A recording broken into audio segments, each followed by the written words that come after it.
Do you know Tottenham? What? Tottenham Hotspur? Top Spur? No. What's that? you never heard of them? No?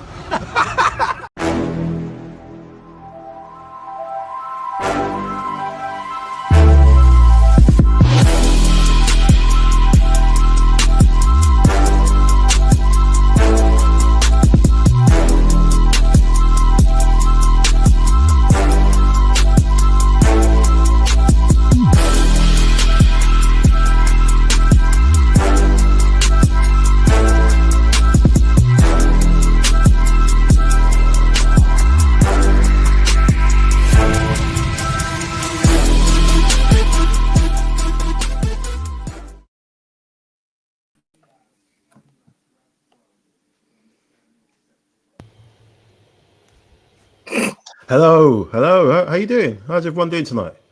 You okay? Anyway. Welcome to Arsenal above all. It worked out in the end for Eberechi Eze, who scored a brilliant hat trick against Tottenham in the North London derby. What a moment to do that for his boyhood club, and it extends our lead at the top of the table following defeats to Man City and Liverpool. Joining me to discuss yesterday's amazing win is Ladies in Red host Lauren Dempsey, and of course the most dangerous Arsenal fan alive, the Arsenal Jason Bourne. He's been scrambling over rooftops to get here, and he's here. It's Neil Shah. How you doing, Lauren? How you doing, Neil?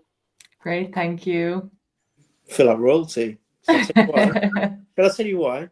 Not because Arsenal thrashed those lot, but for the first time, that vlog guy, he responded to my comment on his vlog. I was shocked.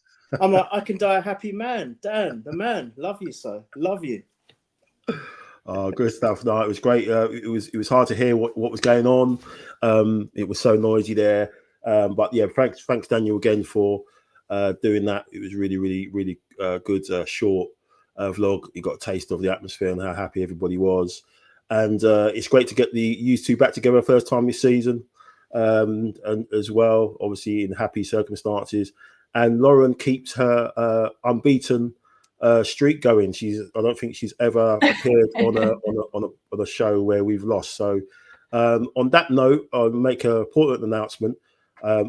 This is my last show as host of Arsenal Above All. It will now be Lauren in the hot seat because obviously she's hosting all the shows. That means we won't lose. So I was going to say I'm going to free up my calendar for the rest of the season now, just to make sure it keeps going this way. Next 10 seasons, I want to win 10 unbeaten quads in a row. Let's do it. Yeah, I think we can manage that. No pressure. But no, thanks for joining us tonight. Really appreciate it. Thanks for everyone in the chat. Thanks from Nick saying what a performance, what statement, one step at a time. Feels like we are building to something substantial. Really appreciate that as well. Thank you. Thanks very much, Nick. Neil, you've dropped something in the chat as well, so glad to be here for this one. Yeah, of course. I don't know who that is. No idea who that is. Yeah. Yeah, someone's pretty happy. They've displayed the chat with different variations of hello. So yeah, hello to you as well. Thanks to everyone who's joining us tonight on the back of an amazing Sunday afternoon. Let's get into it. We heard all the talk, before the game. Some people saying this is a perfect game for Spurs to play against us in, after the international break. Thomas Frank with his record against us in the past, where he's kind of got a few draws, questionable draws, and blah blah blah. And so before we get into it, Lauren and Neil, let's talk about. Obviously, we go back to the team, but let's talk about this first, and let's give our flowers to this. And we all know what happened in the PSG semi-final. It was pretty much a damp squib. The tifo that came out, it was almost like a beach towel or a duvet or whatever you want to call it. But this was amazing, absolutely amazing. The person that made it, I believe, is a guy called Dan Evans, and he's on Instagram. I think his handle is Dan X Draws, and he's a graphics designer, and he put that together. And it was absolutely amazing. The fact that Soul is at the top of it as well, just the cherry on the cake as well. You think you'd have Adams or Henry. No, it's Big Sol Campbell at the top of it. Fantastic stuff. And I think the club listened and they worked with the fan base to get that out. And it's funny again, isn't it? We're getting lots of stick about this. I don't know if you've seen it. We're getting lots of rival fans getting triggered by this. Oh, it was funded by the club, and the club didn't. It wasn't fan funded and stuff like that. And again, it's just funny how no matter what we do, we're always sort of looked at and told that we're doing something wrong or we're not allowed to do something or what have you. It's just makes you laugh, isn't it? But no, fantastic stuff from him. And the club actually listening and and taking on board what they were like. They were basically laughed at about that. But no, fantastic stuff. It set the stage, and yes, let's get into it now with the amazing performance and win against our bitter rivals, Top Spur, as the legend said at the top of the show. Lauren, we'll keep going into this. With the lineup, there was a lot of talk about possibly one or two of the injured, quartet or quintet, whatever, that were out. We got Madueke and Martinelli back, which was great. But the big question was who was going to go in alongside at the back. It was Hincapié. What were your thoughts on his performance and just how we set up yesterday in terms of, being on the front foot against the Tottenham side that came here with, their back 5, 6, whatever it was? Yeah, what was it? The back 5 with the 2 defensive midfielders. Yeah, no, they obviously were a bit rattled by us. I think when I saw the team news initially, I wouldn't say worried, but it was definitely a weaker team than we fielded before. Obviously through injuries, we're missing some big players, obviously Gabi being the name that everyone was kind of worried about, especially after an international break. You don't know how everyone's going to come back, if they're going to need a bit more time to kind of get settled in. It's a hard game to come into off the back of an international, but I thought the team on paper was okay. Obviously the name that stood out was Hincapié. I was surprised that we didn't see Mosquera, just given that he's had a little bit more game time. A little bit more maybe experience in the Premier League up until this point, but his performance in the end, I mean, there was no questions really left, was there? It looked like he'd been playing all the other 12 games that we've played so far. He looked so comfortable. Almost didn't miss Gabriel, which is absolutely crazy to think. When we were missing Saliba before Gabriel, we just looked a shell of the team that we were, and obviously with the reinforcements that came in over summer, it's hard not to get excited about where the season can go, because we are lacking a lot of really, really big players. But even even looking at the team before going out and seeing them play, it just didn't seem like anything was missing. It just seemed like a well-oiled machine. All the cogs were turning, and yeah, can't really complain about that, can we? No, absolutely. It seems like we've actually got an answer to the whole, low block, and that seemed to be, Marino and Eze, as we've seen a little bit later, especially Eze, where he played. He looked like he was basically playing as a false nine, and it was Marino that was sort of dropping off and picking the balls up quite deep. Obviously, he set up that chance which led to the first goal. But yeah, what was your thoughts on just how we set up in the first opening minutes? Neil, were you kind of concerned, or did you think it was going to be a matter of time? Obviously, knowing against them, they're always likely to try and maybe get a little lucky break or something. They were taking long direct kicks from the halfway line, and Gary Neville, to be fair, was criticising them for it. But just what was your thoughts on just how we kind of set up as well? Just how we seem to be on the front foot. Oh, wonderful. It's exactly what we needed after dropping those 2 points against Sunderland, which was a hammer blow, especially when, given the weekend, our two closest or fiercest rivals were going to either drop points together, or one of them at least, and we didn't take advantage of that to further our cushion. So to come back, as Lauren says, after 2 weeks where, some legs may be a bit stale, and not with the pace, but my goodness me, we started off so well, and I want to actually give a shout. I know the star of the show is who he is, and we all know, and we'll speak of, well, someone doesn't, someone doesn't know who he is, but I'm going to give props to Trossard, because I think he really deserves it. I was one of them. I've always loved Trossard since he came. James, who's in the chat, knows about this. Trossard and Martinelli have been two of my favourite players. But I have to say, in the summer, I just thought, are they progressing? Are we going to need them if we're going to get all these wonderful sales that we've been, or players that we've been linked to? And I thought maybe if he goes, all right, it'll be upsetting, but it might be for the best thing for the club in terms of finances and easing the stress on the wages. But do you know what? I'm so glad neither have been sold. Somehow they've both said, no, we are still here and we are going to make a point. And what makes it even more appetizing, if that's the right word to use, is they all look so hungry. They're all kind of synced in with the knowledge that they're not going to play every game, because now we have got such depth. Even given the absentees, we can still choose in some of the positions. And I think they've accepted that, right. Even if I have a blinding game on a Saturday or a Sunday in the Premiership, I might not be there for the Champions League game in midweek. But the thing is, they all know that they're going to get a chance. There are so many games to play. We're still in 2 domestic competitions as well, which I hope we do go very far, and if not, complete them. And I think we're going to do very well again in the Champions League as we did last season. I honestly believe we've got the strongest squad in the Prem, without a doubt, and that's with the absentees.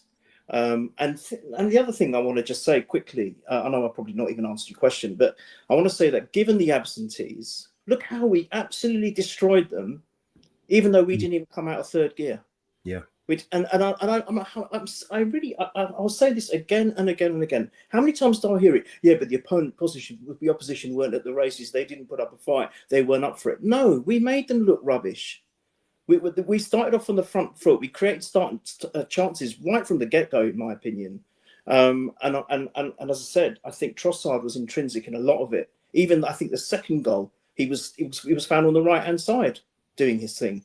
So he for me, I want to give him a shout, because I know sometimes he gets left behind in this. So I was delighted with how he started. I don't think we gave him a sniff at anything, to be fair. Yeah, it was definitely a lot of Freddie vibes from Trossard, just the way that he sort of makes that run and gets picked out. Scored some big goals, and he's done it throughout his career. Obviously, there's been times when he's looked a bit off it, and he looks like he plays like looks like he's drunk. But I think the last couple of games, especially this season, let's say, once he's come in, he's earned his spot. He's been on point. He got he got an assist, didn't he, as well, for Eze's hat-trick goal. So just brilliant stuff from him so far this season. He looks like he's a bit sharper as well.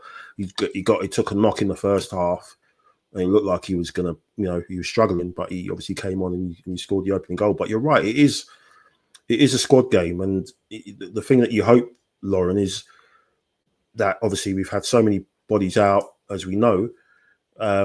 If they do come back and as they get to form and they're fresh, obviously in this Christmas, festive period, and then you've got obviously the running, obviously after that, it kind of bodes well, right? You don't want to sort of jinx it, but it could all be mapping out in a good way. But yeah, what's your thoughts on Trossard and the fact that we've scored open play goals? I mean, before you answer that, do we have to sort of thank Phil Foden for Eze's hat trick yesterday? Did he seem to unlock Eze after his goal, after putting it on the plate for him, for England? And should we be sending the match ball to down the M60 or whatever it is to Manchester so we can get some credit for that? I think so. I think, we obviously cannot give any credit to Arsenal players. It's not allowed in the media. So we just have to, hold our hands up and say that was nothing to do with us. It was all thanks to external forces.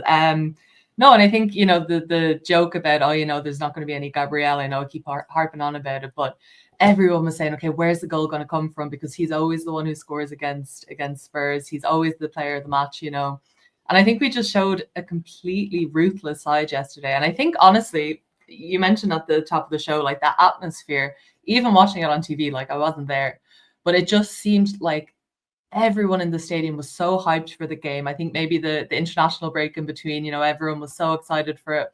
Obviously a very significant game, even though, the opposition aren't doing the best at the moment.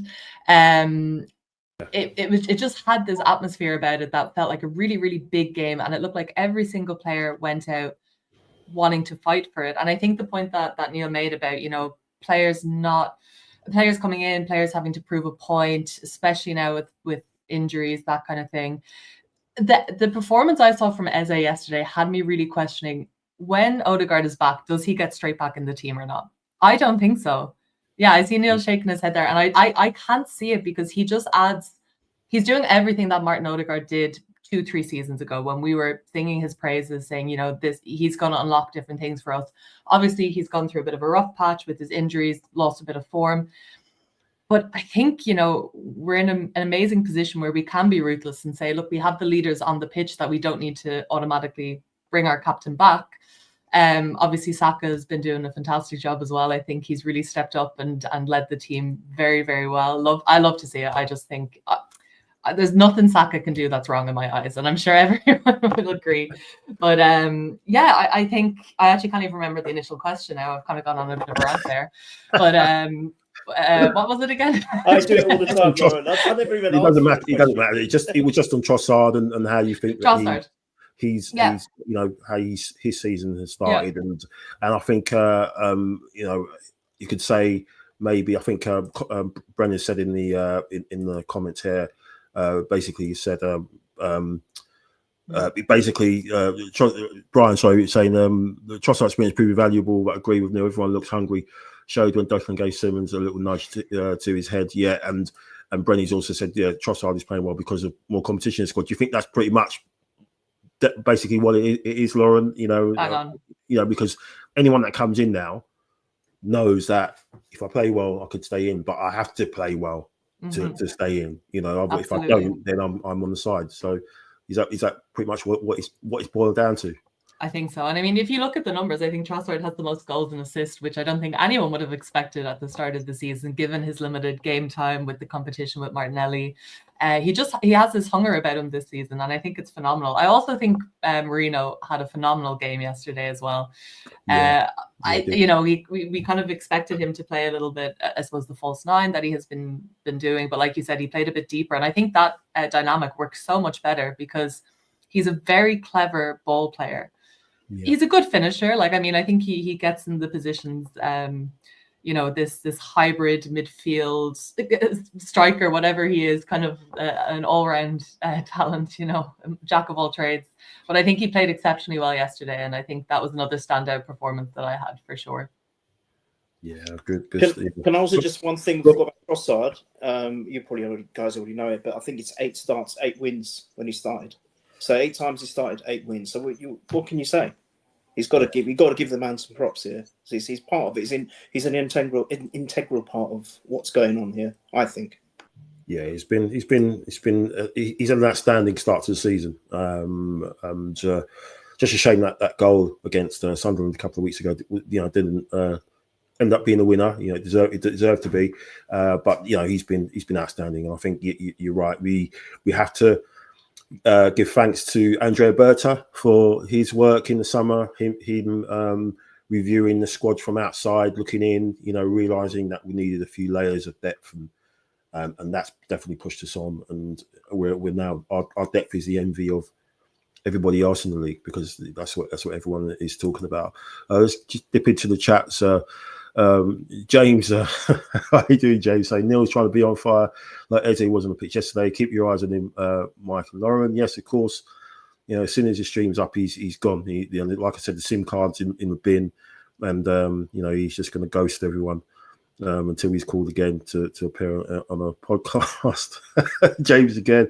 They're damn extras. Yeah, he's really brilliant work he's done. And check that out. It's really good. James saying I'd rather have a decent tifo than a roof that leaks and mice on the pitch. Yeah, absolutely. And Brenny saying, just referencing a streamer, don't end this stream, blood yet. Don't worry, we're not going to crash out like Expressions is at the moment. I don't know, his head's on Mars at the moment, which is great to see. And Brian said, Eze, that hat trick was made in Manchester, finishing North London. Yeah. Yeah.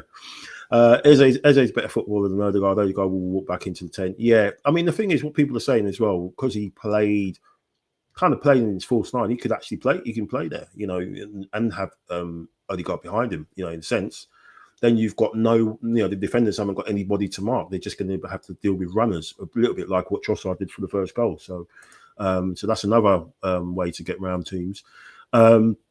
Brian's saying his competition with place is great. Everyone knows that they're worth in the 25 per squad, and that is important to be successful in potential 60-game season. Yeah, I think it's gone. The days are gone where everyone's going to moan if they don't start every game now. I think players know there's so much intensity in games and so much effort. They need to get recovery. So when they know that they're coming out of the team and the quality is there being replaced, I don't think you can argue.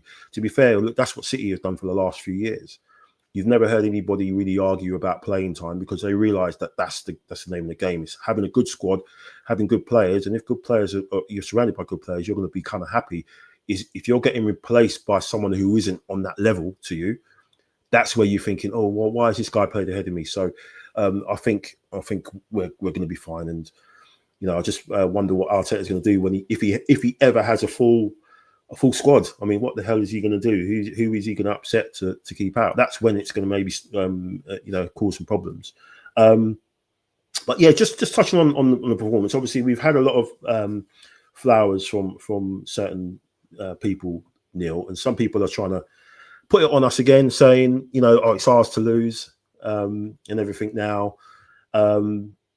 What's your thoughts on that? For me, even if we get a result on the weekend, it's still too early for to say anything. Yes, we've had a difficult start, and yes, we've done this without the players who have been injured. But what's your thoughts on that?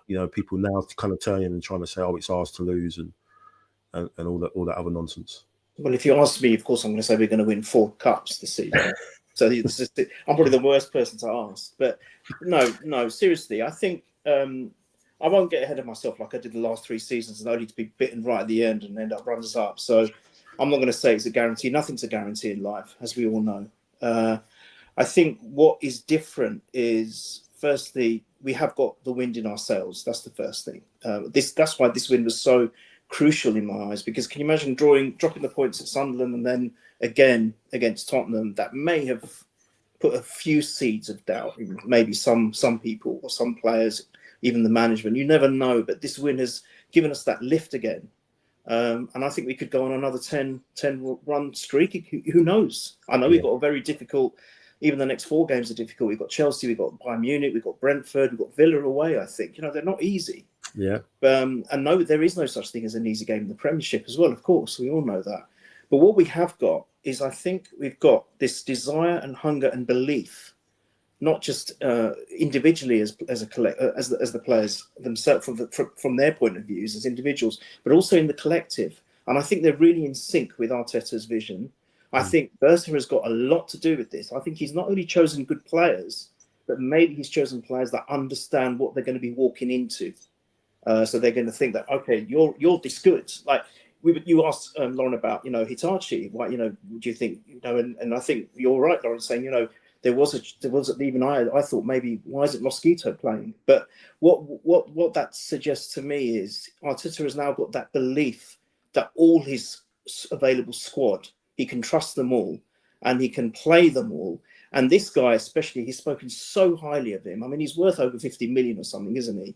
And I think we'll probably get him. We will sign him because at the moment he's on loan. But he has been waxed lyrical about this individual.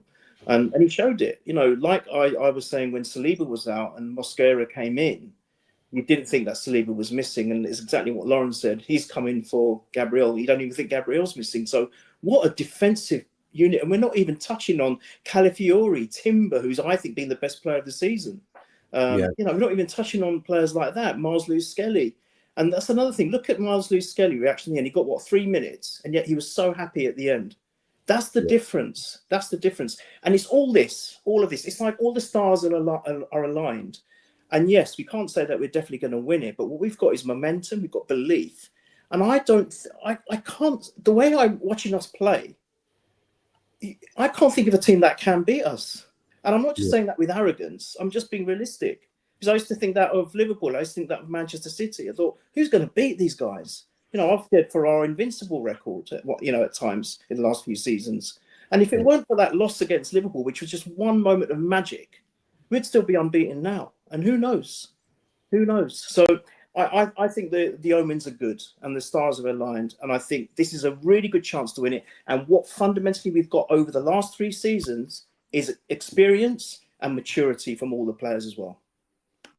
Yeah, absolutely. And I think it was Miles that said it in an interview a few months ago after the season ended, when talking about the players, and they basically all said, "Look, enough's enough. Next season we have to win. We have to win one of the big ones." And pretty much said, there's no excuses anymore. So there's definitely the pain of the last 3 seasons.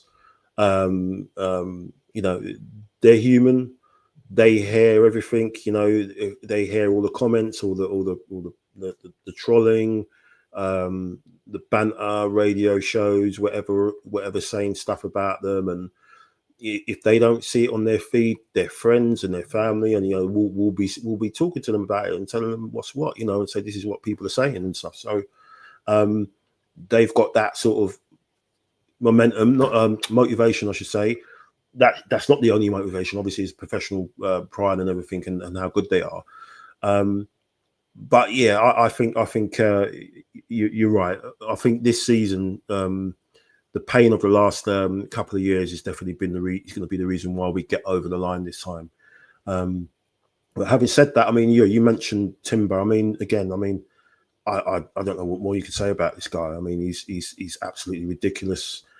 Absolutely ridiculous. I think I said in one of the group chats, I said, if come the end of the season, if the back 4 isn't in the PFA Player of the Year, if they're all of them are in there, then you just don't take it seriously, because you're just having people put in there for the sake of it. Or you've got to have someone from Liverpool, you've got to have someone from City. No, these guys are the best, and if they carry on the way they're going, it needs to be a defensive, with rain goal, just absolutely amazing. I mean, what was your thoughts on? Was there anyone else that stood out for you yesterday? Obviously, we'll talk about the boy that came home. The man that came home in a minute. We'll give him his flowers and stuff. But was there anyone else that stood out for you? Anything that kind of concerned you? Not that I'm sort of pushing you towards a certain goalkeeper and stuff, but was there anything that stood out? Anyone that stood out for you? That again, like you mentioned Marino, but anyone else that stood out for you or kind of gave you a little bit? Ooh. I mean, I think we do have to mention Raya's positioning for the goal. And look, I think Neil said it with Sabla's goal for Liverpool. It was, a player having a moment of magic. He saw the keeper off the line, went for the strike. They had no chances other than that. They had no chances of that. I don't think you can criticize a goalkeeper who has had zero moments of pressure in a game for being slightly out of position and then having a shot like that come in. When you think of the goals we've conceded, a huge proportion of them have been absolute wonder strikes. I'm not saying this was anything crazy. It's obviously not at the level of Sabla's side, but this is something that me and my friends always say with Raya. Like I think Raya's probably one of our world-class players. I think he does not get enough credit he deserves as a goalkeeper, probably because our back line is so solid. And in a way, it's a bit unfair on him, because how many times does he come up clutch in big moments, and it's almost overlooked because you say, oh, well, they only had one shot on target, but that could have gone in. And in previous seasons, had it have been Ramsdale or another keeper, it probably would have gone in, and it would have been a different story as the game developed. A bit more pressure. Could the players keep their head, stay focused, and go on to get the 3 points? One thing that me and my friends say about Raya is you just can't keep him in the box. He just loves to be out. He loves to be in the midst of it, and because we are so strong defensively, even in terms of the defensive midfield, like, it's so hard to get by us. Raya often does push up quite a lot, and I think it's something that he'll probably have to be a bit more aware of now. I think we're seeing more shots coming from the halfway line, players just taking a chance, because keepers are being drawn out when the play is not in their half. They're kind of, I wouldn't say not focusing, but they're not in the most optimal position. But then again, it depends. Sometimes you see the ball come out and Raya sprints out and kicks it out for a throw kick, and it works. So I think it's a little bit unfair to put any blame on the goal that we conceded. Zubamendi, obviously, he was closed down by two players. Maybe you could have said there could have been a bit more support around him, but in the grand scheme of things, how often do we allow one shot go on target and in the end it's irrelevant? So I think it's really nitpicking, and of course it would have been great to have walked away 4-0 up, not giving them anything to gloat about, but it's also really funny to see Richarlison score another completely irrelevant goal. I really enjoyed that. I just was like, let him do what he wants. I don't know. I think you can say maybe positioning there with the goalkeeper. I did think Calafiori had a few moments where I thought maybe Mazou Skelly would come on a little bit earlier than he did. He just looked a little bit rusty. Again, nothing too crazy. Towards the end of the game, he kind of got into it a bit more. Again, it's after the international break, I think. He had an injury as well, didn't he, for a while? Hip injury. So to be honest, I think we're just this is the standard that we have now. We're so used to clean sheets. We're so used to having exceptional, immaculate performances that we are almost forced to look at the minute details to have any criticism to be balanced, But no, I think overall, there's no player I would have said like, oh, I think he has to be worried about his position next week or anything like that. I think it was just a moment of fluke, magic, whatever you want to call it, that resulted in the goal. And look, was it really that bad? No. Yeah, I think like you said, it was mainly down to Zubamendi, and I think he took a bit of a bad touch. You had Timber opens for a pass, but I think he took a bit of a bad touch, and probably felt one player on him, probably Richarlison, who didn't feel the other midfielder coming in to tackle him. So it's probably more his fault. And I think as Steve has said in the chat, Raya that's the way we play. So he kind of plays as the extra centre back, the extra outfield player in a sense. I think that was the only worry. It would have been nice to keep a clean sheet, obviously. But obviously, at that point, you're kind of thinking, oh no, okay, let's see how we will deal with it. But we needn't have worried because of this guy, Neil. And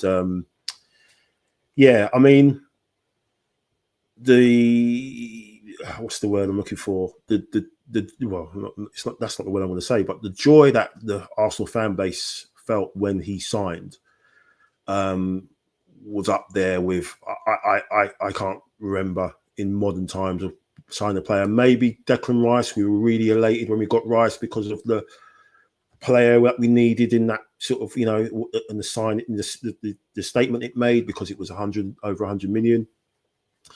But Eze, we've seen him for so many years, and he's been an amazing player to watch for Palace, and obviously when he was playing for England. And we all know his story, and everything. And you think, what he's achieved. You think of the players that we've had. We've all seen Henry, Bergkamp, Van Persie, Ian Wright, Alan Smith. Could go on, and even for them on the other side, they've had Defoe, Kane, Robbie Keane, Clive Allen, going back to Clive Allen, really sort of unbelievable strikers, or forwards in their day, and none of them have done what he's done. Maybe some have come close, getting a couple of goals, but no one's done that. The last person to do that, obviously, as we know, was in 1978, was Alan Sunderland. Neil, I mean, I think when we played Bayern a couple of seasons ago, we lost in the Champions League, and the second leg, I remember watching that second leg, and we were just there was nothing there. We just didn't have anything going forward. There was no belief. But I think that when they reviewed the game, the club reviewed the game, the stuff that came out in the Athletic was that we needed someone with an X factor. We needed someone who's going to do something in the final third, whether that was just something totally off the cuff, or take a shot like what he tends to do. He takes shots with no backlift. He just comes, and the crazy thing is that seems to kind of stay low. It's kind of crazy. Have we got this guy? Is he the one that you really look forward to seeing? Let's say we spin it on a couple of months, or we're in the Champions League semi-final again, or we're in the same kind of scenario, maybe not where we are against the PSG or whatever. That someone like him is going to be the one that's going to unlock the door for us and take us across the line, as well as everybody else that we've got. But what can you say about the way he took his goals? I mean, the second goal for me was unbelievable on his left foot. The way he took it, and the way he just runs off, he just jogs off like he's going for like a run in the park or something. It's just crazy. But what was your thoughts on that performance, man? Where do you start? I mean, where you start with the fact that they thought they'd signed him and we stole him. So it's another very akin to what we did with Sol Campbell. Then you've got Sol Campbell towering in that tifo above everything else in the stadium. And then they got to watch this guy, which then they said, oh, no, we didn't really need him anyway. He's rubbish. Well, the manager says, Eze, who I know he was joking, but it was nice to hear that. And it's turned into a bit of a laughing weapon for us to use. And I mean, Christ, it's his stats is saying it all. I didn't realise that in 2025 or something, that thing, you guys probably may have already seen it on Match of the Day, where he's got 18 goal involvements in 10 games. Haaland's got 25, but he's played 12 games more or something. So, statistically, against all the people that he's up against in that top 6, I think it is, he's played the fewest number of games, and he's up there. And, I was hearing people were, worried that, is he any good? And I'm thinking, what are you talking about? He might not have got the ball rolling straight away, but he's had to adapt to a new system. He was a very different position, very different kind of role with Crystal Palace. It's totally different. Yeah. So it's going to you can't expect someone to come in. I know you're right. You haven't got the excuse of not playing at in the Premiership. Because he's done that. He's had that with Palace, and he knows about the rigors and the pace of the game. So okay, you can't use that as an excuse where some overseas players might come across and they have to get used to the pace and the physical side of the game. But it still takes time, and I think. I mean, I'm no scientist with the game, as you know, Michael, but maybe it's quite complex. What Arteta's doing here is quite scientific in itself, and it's taken time for him to really kind of get on board. But there have been flashes and there have been consistent moments, and to suggest that he's a waste of money or he's no good or he's a luxury player, all that nonsense, it's just rubbish. And yesterday, I think it was the first time that he showed all his qualities. Not just what he did with his forward play, but there was that one time where he tracked all the way back when they posed one of their very rare threats. He ran all the way back, collected the ball, intercepted the player, collected the ball, and then he passed it, gave it to Raya. Raya gave it back to him, and then he still managed to come up with something magical to get the ball going forward again. You're thinking, and we didn't even need to do that at that stage. The game was done. And he could have scored 4. Don't forget, he could have even scored a 4th. When you think about his the goals that he scored, I mean, he's so nonchalant about it. He's so composed. He makes it look easy. He makes it look effortless. And now this is the difference with Odegaard. We know that Odegaard can also score goals like that. He can. He's proven it when he has scored. They're not powerful, but they're so accurate. It's almost like he's passing the ball in the net. We know he can do it, but he hesitates a lot. He's looking for an extra pass, or he just takes that extra second. And by that time, it's too late because we know how quick the players around him are. But this guy, he just collects it. It's like it's done. And I mean, even the goal straight after half time, it's like it was so fast. I missed it. I was watching the TV, but I missed it. I don't know. I was like, what? Where am I watching the replay? I thought they were showing the replay of the second goal again. I honestly thought that initially. And you just think, wow. And for him to get a hat-trick, only 4. And this is another thing I didn't know. I mean, watching football since the dinosaurs. And it's like, only 4 North NLG hat-tricks ever. And we're winning 3-1, by the way, just so they put that record straight. Even in that, we're winning. And we're just all over them in every stat going. But he's only the 4th player. He's created history. And I just think he's going to get better. And, Lauren said it, nailed it on the head earlier. Does Odegaard get back into this team? I'm not so sure either. Because, and especially now, you can't, he's found his footing. You can't then say, "Oh, see you later, mate. No, Odegaard's back. You're going to be rested," or unless it's a true rotational change to rest a player, which I'm all for, by the way, because they're going to need it. I think Eze is the man at the moment. He's got to be. And it was so nice to see Madueke as well come on, and he looked fresh again, tearing it up. Can you imagine Saka at the moment with the choices we've got? Saka, Madueke, and Eze, tearing up the front line. Oh my God, it's quite mouth-watering, to be fair. This guy, this guy Madueke, I think is going to be another revelation. Mark my words. People worried about him. Oh, he's coming from Chelsea. No. He was our best forward when we started this season. In my opinion, he didn't put the ball in the net, but he did everything else. And he reminds me of Jesus. The opposition, the defenders don't know what to do. And even if he's not scoring, because of his pace and because of his intent to go right to the byline, the defenders have to follow him, so they're distracted. So that frees up the Sakas, who always used to have 3 players on him. We don't have that anymore. So Saka can do what? It's just, oh my God, it's just so exciting. You can talk for ages about this stuff. But Eze, well done, Eze. Oh my God, you've come home. And how have you come home in the North London derby of all games to do that? Incredible. Crazy. Absolutely crazy. And there's a moment that chance he had when he could have got the 4th, when Saka's breaking through and you've got Eze in the middle and you've got Madueke on the wing on the other side, open. And you're like, Jesus, man, look at the options there. And, Yorkeres ain't there. You know what I mean? And, you haven't got, there's just so many options. Havertz and, and like you said, Jesus and I do have to come in. And Jesus, you watch Jesus come back and tear things up too. Watch. Well, he's probably looking at that Palace game, isn't it? He's probably looking at, I've got to come back and do madness against Palace again, like I did last season, score a hat-trick again and whatever, and then get injured again. I don't know. But hopefully he can come back. What's your thoughts on Eze, Lauren? What can I say? What more can I say?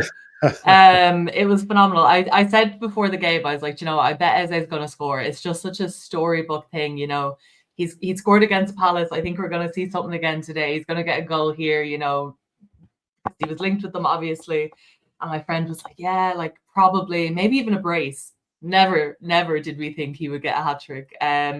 But even watching it, like you said, I was convinced he was going to get another one, because every single time he touched the ball yesterday, and even looking back at the goals, some of the goals that he scored, how he got past that many players, the confidence in him, the desire there. And I think one thing I want to say, just to go back to the point that you made earlier, Michael, about is he going to be the X factor player?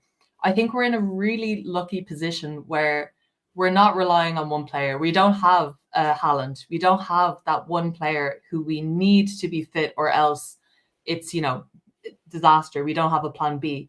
we are so lucky that we have players dipping in and out of form, I would say, or dipping in and out of confidence. You have a great burst from Saka. You have a great burst from Trossard, from Martinelli when he comes on, and then yesterday just happened to be Eze's day, and yeah, I don't know. It's so I'm kind of the same as Neil. I just feel like it's so exciting at the moment that there's just so much to be excited for, to look forward to. I think previous seasons we've got to this point and we're kind of going, we need to make sure everyone stays fit. We can't get ahead of ourselves. But it's not, for me, it's not even thinking about winning at the end. It's that journey that we're going to go on and see what each player does every week. And it's so exciting. Yeah. Like, we have Bayern Munich in 2 days' time, 2 or 3 days' time. Yeah. I'm excited for that game. And I think Neil mentioned it as well. Like, I'm thinking, what team could we actually go up against that really challenges us, that makes us really dig deep? And I think it's the perfect challenge, going up against another European giant, a team who are doing so well in their domestic league. And, previous seasons, we would have been worried about it. When we had Real Madrid last year, when we had PSG, even in the group stage last year, the big games we had, it was like, okay, are we going to be able to do it? I'm not saying it's a guarantee, of course, but we're in the perfect position, even with all the players missing. We have a lot of players in form. We have players who can come on for them, for the players that maybe we're saying, yeah, he looked a bit off. It's great. And it's obviously not to take away from Eze's amazing performance, saying that it wasn't exceptional. And I don't think that he's going to contribute massively for the rest of the season. But I just think when you look at it, there's so many performances that we've seen where there's been standout players. So, yeah, I don't know. It was phenomenal. And I think his goals were exceptional. Very similar. Like, I kind of thought maybe Spurs, after the first goal, second goal even, would, pick up on him more. But he was just too much for them. Like, it was an incredible performance. Yeah, all these goals came from the same part of the pitch, which all the tactical, it's called it, zone 14, which is the key area that if you get the ball in that area, you're in trouble, or your opposition are in trouble. But if you get the ball in that area, that's going to get you the most chances of scoring a goal. And you saw 3 of his goals came from exactly that position. So, amazing performance for him. So happy for him. And obviously, we'll touch on Wednesday in a minute. But Steve said, Lauren is our Trossard. She's on. We don't lose. Great shout there. Yeah, it might be the eye bags as well. I can't tell. I'm not sure. James is go back on the Chelsea on the defensive record. If we break it, then all 5 of that back line need to be in the PFA team of the year. You kind of think if we get even if we get close to it, or if we don't get it, and we win the league and we're the best team in the country, I don't think with that defense, I don't see how you can't. I don't see how who you don't include in there. I don't think there's anybody else in the league who is doing anything to be worthy to be in there.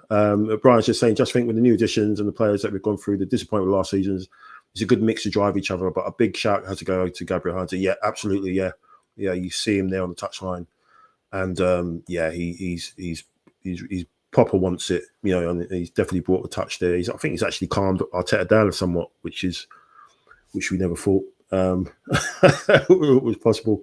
But yeah, it's just great stuff. Brendan just saying, hey, this is a great start to big part to play. Sorry, if he can stay fit, yeah, absolutely. That's the key. I think he's a top player.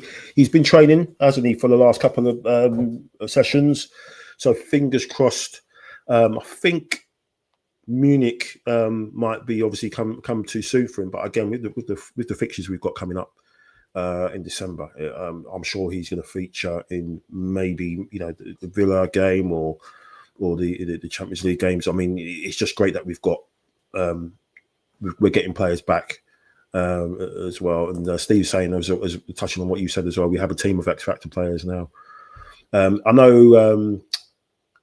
Chelsea fans were calling Madueke 007 because he's played 7 games without any assists or goals and stuff. This is a stupid thing that people do now. But I think you're right, Neil. That will come. That will come. He's stupid to think that that's not gonna happen. He looked really sharp when he came on yesterday, I thought. So it's and I think he had a good sprint against somebody, which you just think, okay, let's test the knee out or the hamstring out, whatever it was. So yeah, it was good to see him back. Steve was saying Saka didn't have his best game, but still did bits. His first touchdown rated, and he's not make the best defender in the world yet. We just destroyed them down the right hand side yesterday, and I think it was Timber and Saka. A couple of goals, they just opened them up. Eze's first goal and his second goal both came from Timber and Saka, just doing bits down that right hand side.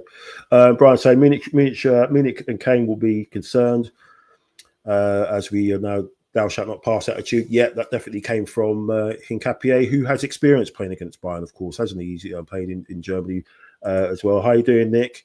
Great to see you on here.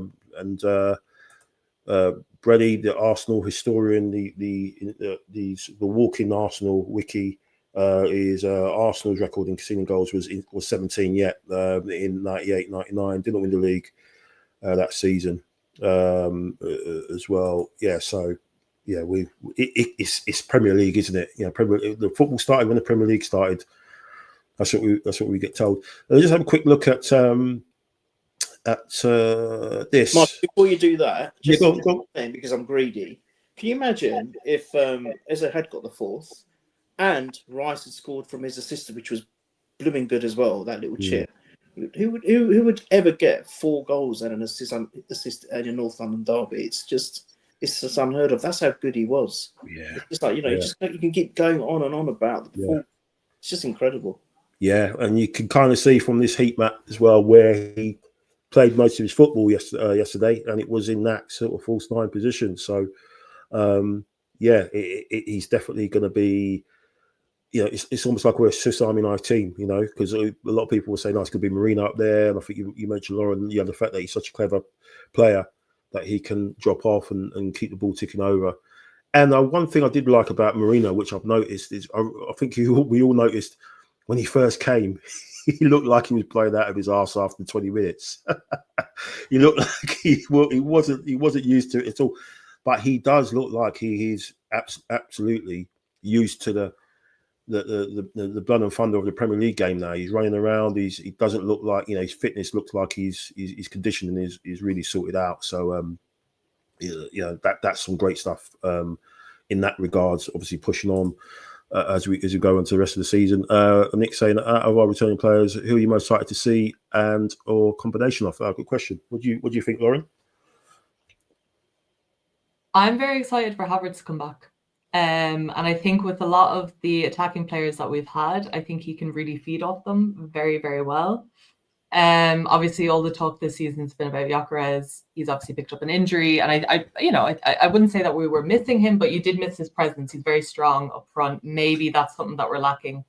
Not so much yesterday, but it could be a lacking presence in the game. And I think because he's come in and there's been so much pressure on him, a lot of people are forgetting about Havertz, and I think he's a very, very important role to play when he comes back from injury, and I'm very excited to see how he links up with the likes of Eze and Madueke, also with Trossard and Martinelli now back in form, because I think for a big chunk of last season they just weren't there, and it's gonna be really exciting to see how he gels with the team. So yeah, that's my answer. Yep, good stuff. Neil? Glenn Helder. Well, I don't know you can say that. No, seriously. Oh God, I mean, Lauren, spot on again. Kai Havertz, 100%. I absolutely love the player. He was. I just felt he never got the credit either. Pretty much like Trossard, I don't feel has got it this season, but he never got the credit that he was brilliant. He was so different, and all right. It was not down to him, but he had a little bit of a difficult start because no one quite knew what his role was. But as soon as he went up front, oh my God, he was devastating. And how many times did he save us as well? He was great. And so for me, Havertz, and then like Lauren said, how he will link up with the wingers, and I'm so excited to see that. I want to see more of Gyökeres, of course, because he just got himself up and running and then suffers an injury. It's always the case with us lot. I don't know what curse we've got on our heads, but it's such a shame. But also, I mean, there's so many others. People might say, why is no one mentioning Odegaard? But Odegaard, we know what Odegaard can do. I just want to see him score more goals. He does everything else. He's just got to score. He's got to be confident and think that, do you know what, I'm just going to take a shot, sod it. Because he's got it. He's got it in his locker to do that. But I want to see, I keep saying it, I said it all throughout last season, I want to see Ethan given more minutes. I think there's a quality player in Ethan. And I know he's not one of the injured with the question asked, but he's got to get a chance. He's got to. I want to see him in all the domestic games. There's no excuse not to play him. And I think he's a fabulous player. And I think he could become one of the world's best as well. And of course, Doberman, he's just... he's Doberman, isn't he? But hopefully he will get some minutes. If we're smashing teams 4-0 by after 5 minutes, then yeah, stick him on. Yeah, a great question. I would love to see, even though Trossard has been amazing, I would really like to see Saka and then on one side, Madueke on the other, with Eze sort of behind Gyökeres. I just think that would just be pure delight to watch them going forward, and watching the opposition just haven't got an absolute clue what to do and who to pick up, and then start moaning and saying that we can't play them all together. It's not fair. This Arsenal team is too good. Always find a way. James has said he'd like to see Gyökeres back so we can wind people up again doing a celebration. Yes, of course. Yeah, that'd be good to see him back as well. Yeah, I think we really need him back. I think there was a couple of situations yesterday, funny enough, where the ball broke to Saka and Marino was running through, and he could have played him in, but he didn't, because he kind of thought that he realised that he's up against Van der Ven and Romero, and they're quick, and Marino isn't that quick, so it would have been the case of, But you think Gyökeres in a couple of situations yesterday, he would have got through and scored. Easily would have got 1 or 2 as well. And touching on that, Brenny saying, I feel we don't hurt teams like Spurs, should be scoring 5 and 6 home and away. Just wish we were a bit more clinical, but I think that's coming. It could have been 5 or 6 yesterday. It should have been, really. And you think their only shot on target came from 40 yards, and it was a perfectly hit shot. Other than that, they wouldn't have had a shot on target again, and everyone would have moaned about that as well, wouldn't they? Ridiculous. Brian said Marino definitely building his fitness, also played for his country. Yeah, he basically starts for his country as well, doesn't he? He definitely looks a lot more conditioned and used to it. Nick saying, I'm really looking forward to seeing Havertz as a Gyökeres mix. Yeah, I agree. Havertz looked very good pre-season. I think he has a big part to play. I hope he's all right, because obviously the German manager Nagelsmann came out and said he had a bit of a setback, and he's been out a while now. I know he kind of featured in pre-season a little bit, and we were kind of trying to get him through. But yeah, I just think I hope we see him back before the year's out, because if not, then you're kind of worried, really, or what's going on there. Steven says, Jesus and Ben White on that right hand side. Yeah, Glenn Helder laughing at what Neil says. Yeah, it's your favourite player. Brenny saying, if we win the league, then Harry Kane should call his mate and be at the parade like he did in 2004. Yeah. Good stuff. Nick's been on this a lot. Yeah, about having Miles in midfield, maybe to start lighting loads. Yeah, because I think the only worry I'll have, guys, in terms of what happened yesterday, and if you look at the team, and you think who's the kind of player that we could, we wouldn't want to lose for a period of time, and I think it's Declan Rice. I think he's been, just because he's just all round, just his athleticism. He can pick his passes and game intelligence. The pass, if he takes a touch for when that ball comes out to Eze. If he doesn't play that first time, we don't score from that chance. When the ball pops out to him from the header from, I think it was Danzo, I think he heads it out, and he pops it straight to Eze, and then obviously Eze does the rest. But I think his energy, his leadership, I think he's been amazing this season, and obviously his set piece deliveries. I think if we don't have him, yes, we've got Norgard, and then we could possibly play Miles in midfield. But I think we haven't got anyone like for like like that in that midfield. And he would be the worry for me. If something happened to him, that's the only worry. Just have a look. Brian saying that Odegaard should be able to come back and play with freedom rather than feeling like he has to carry the team. That might have been the problem last season.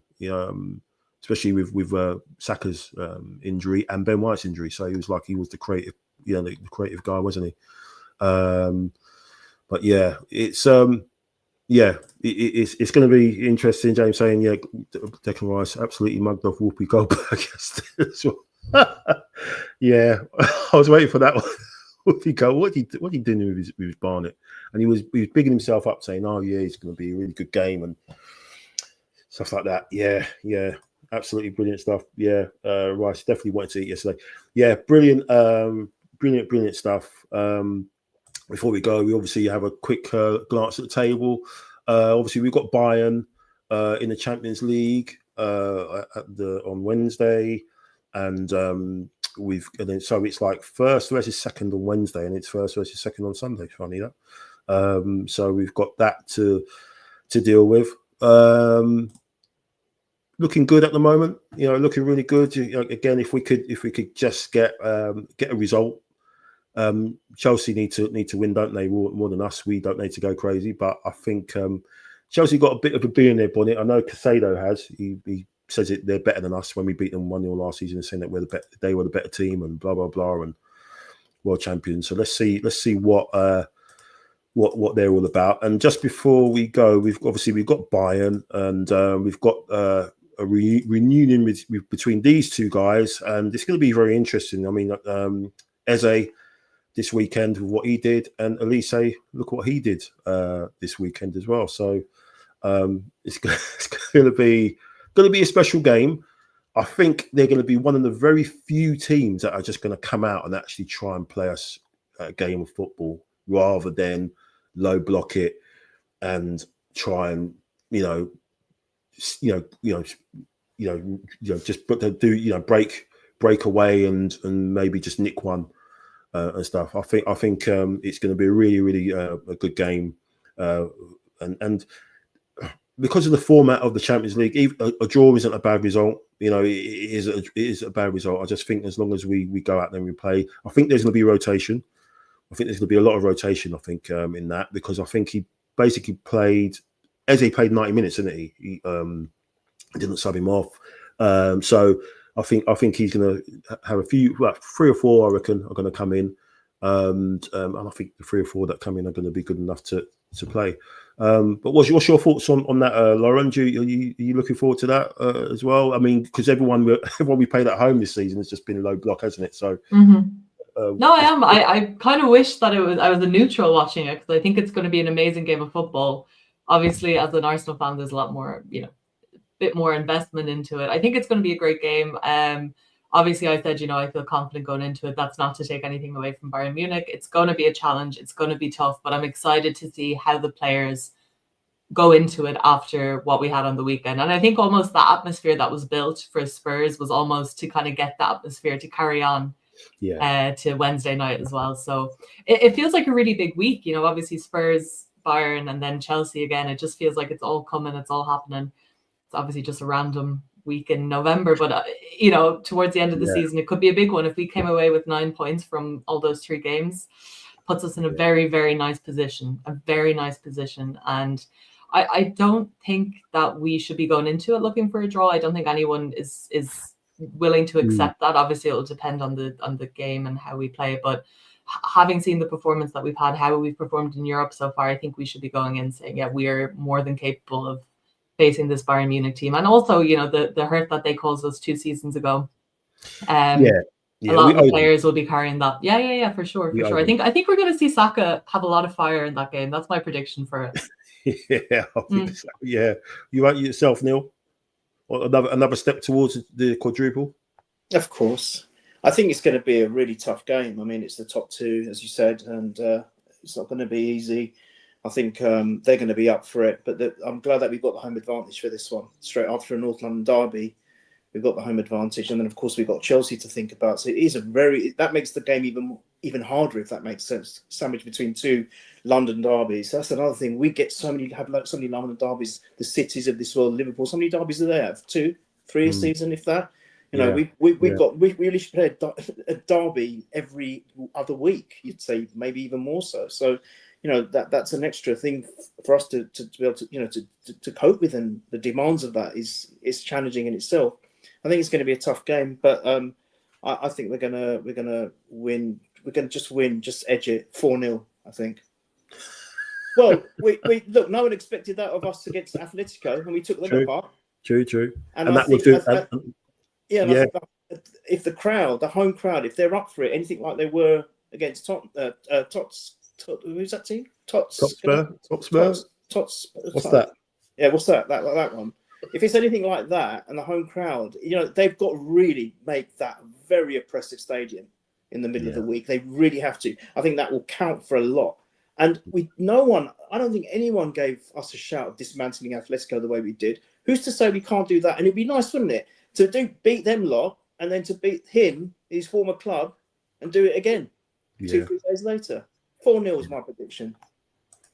Right, love it, Neil. As Steve said, he loves your confidence as well, and we all do. And it's for neutral. I think, like you said, Lauren, it's going to be a really, really great game. But yeah, I think they're probably going to be more concerned about us than them. And I think when the game is kind of tight like that, it goes down to defenses. I think, and our defenses are better than theirs. They conceded some really dodgy goals, and it's not a strong league. I watched some highlights of the Bundesliga the other day, and the quality of the goals that were being scored was just, it was really bad. You know, it was really, really bad. So let's see what happens. Obviously, we know we've got that ex Tottenham player, the ex Arsenal fan, coming to town, and probably going to get his penalty as usual, or try and get his penalty as usual. But hopefully, Hincapié will eat him up and spit him out and send him back to Germany with his tail between his legs. So let's see. But thanks for everyone who's joined us tonight. Really appreciate it. Thank you so much, Lauren. Unbeaten streak continues. Catch Lauren on her amazing podcast, Ladies in Red. Still a bit of an up and down season, still going for the ladies. I don't know. Let's focus on the men. Let's just keep talking about the men. I don't know what the hell's going on at the moment, but up and down, and fantastic stuff. Keep going with that. Really brilliant. Yeah. And thanks for your time tonight. Love to have you back on again very soon. But we'll talk about, you're hosting it anyway next week, so so you could beat the. I'm here all the time. Just you let me know. Thank you so much, and thank you, Neil. For making an appearance as always and supporting the channel. Really appreciate it. You know, I know you've always looking over your shoulder and always making sure you're not getting tailed and stuff and everything. And make sure you give me the signal when you give me your location from your new SIM that you put in, so we know where you are. And that you're right and safe and everything as well. Yeah, the most dangerous Arsenal fan alive. Be careful, people. Thanks so much for everyone that supported us tonight, and all the amazing comments, loads coming in. Really appreciate that. I think I'm going to put there's a little ticker that you can put on the side so you can see all the comments coming in. So I just want them to be seen, even if I don't pop them up. So I really appreciate that. I really appreciate the support. We'll be back on Monday night again after the what am I talking about? No, we'll be back on Wednesday night for a rapid one for the Bayern recap, and hopefully we're talking about a good result there. And then we'll be back again on Monday to review the Chelsea game. So a couple more episodes coming your way. So appreciate that. Thank you, Neil. Thanks, Lauren. Thanks everyone in the chat. As always, keep it Arsenal. Come on, you Gunners. So, before you go to sleep tonight, make sure you do laugh at Tottenham, but I'm sure you get you off nice and easy to sleep. All right, all the best. Take care, guys. Come on, you Reds. Newcastle, the central figure again, and he looks to trick Michael.